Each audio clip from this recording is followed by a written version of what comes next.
Well, today marks 30 years since the Olympic torch made its way through the streets of Savannah. That was back in 1996. My next guest was 49 years old when the United Way selected him as one of Savannah's Olympic torch bearers. Bishop Dr. William Farrell was a community activist and chaplain for both the police department at the time and the sheriff's office. Bishop Farrell, I want to say thank you so much for joining me this evening. Thank you so much for the invitation. Listen, I love that you brought your torch. Also, you're wearing the outfit that we all wore. I enjoyed serving alongside you and so many other torch bearers right here in Savannah. So you can still get in the outfit. Yes, yes.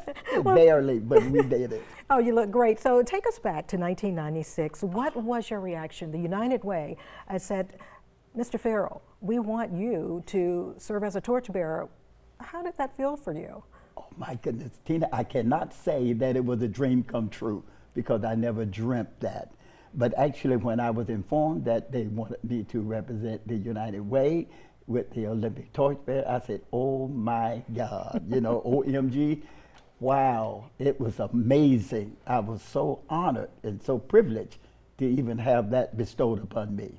Well, how did you hope you would impact those who were watching you on this very day, 30 years ago, carry the Olympic flame?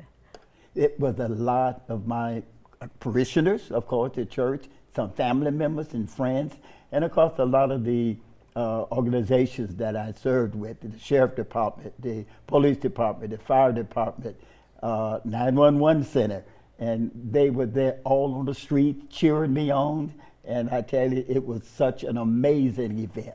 Well, the torch, of course, had traveled the entire world, finally reaching Savannah on July 9th. 30 years ago. We have some video right now. What was it like, your feeling, the moment your hands touched the flame and you transferred it later on to the next torchbearer? Yes. First of all, I said, Lord, don't let me drop this, and don't let me drop. But it was such an experience. I tell you, just running down the streets and hearing the crowd cheering me on, telling me to run, Pastor, run, Pastor. I said, I'm doing the best I can. But it was such an experience. It's one that I feel is a lifetime experience, and I perhaps never will have that kind of experience again. But I love to share the story. I love to tell the young people that hey, you can also be an Olympic torchbearer, or perhaps you can even be in the Olympics. So it was an amazing event, and I tell you, just looking back now, 30 years ago, oh my God, it was such an opportunity, and I treasure it even now today. Even now today, and I wanted to find out, as I watched the bright smile on your face and you raising your arms, you're waving to all the spectators. This anniversary is huge. What does it mean to you? Oh, it means so much, because one of the things that happened, Tina, after the Olympics was over, one of our local pastors, Dr. Hazel Scott, came to me and she said, Bishop, I wasn't Bishop then, Elder Farrell, you know what, we need to have a torch relay revival.